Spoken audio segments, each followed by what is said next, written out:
Hello, good evening. Now the latest from the Look North newsroom, the headlines tonight. Intolerant and illiberal criticism over students' union in a row over censorship. What the Students' Union has now done is completely clamp down on freedom of speech.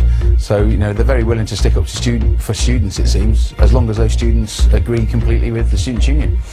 And tonight, a cancer patient's dying wish: better bedside phones to cut isolation in hospital. And wasn't it a lovely day for most of us across East Yorkshire and Lincolnshire? Scenes like this, probably familiar. Full forecast shortly.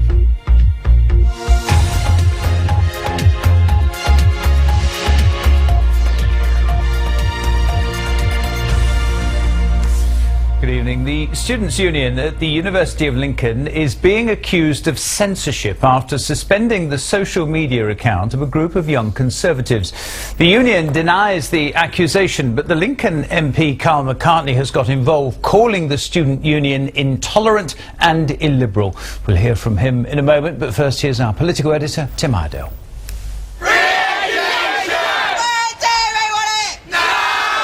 There's a long tradition of student protest in this country, but some claim that free speech is becoming increasingly stifled on campus.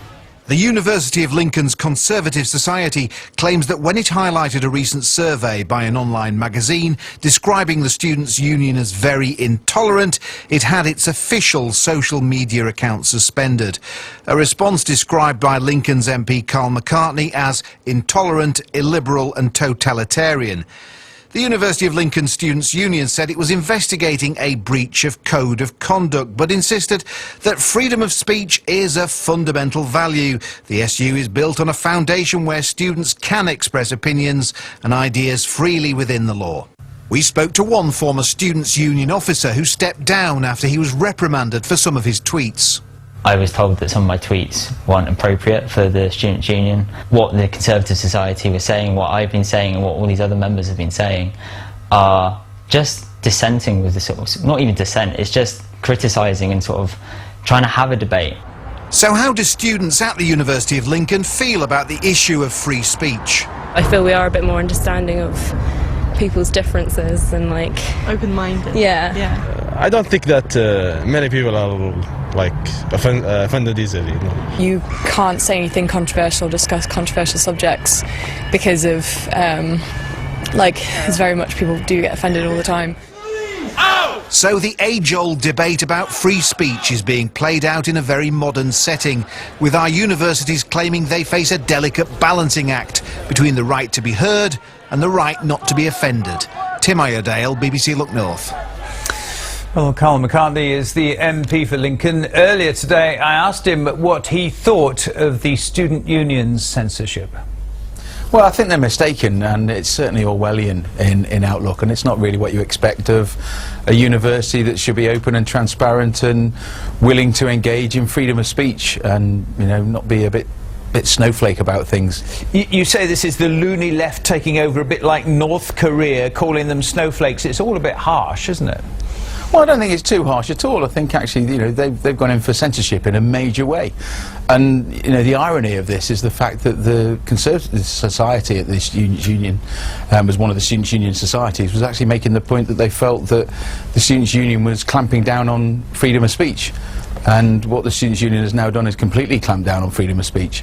So, they're very willing to stick up to for students, it seems, as long as those students agree completely with the Students' Union. How would you feel if you were at the university and you were a mainstream or you were a Conservative?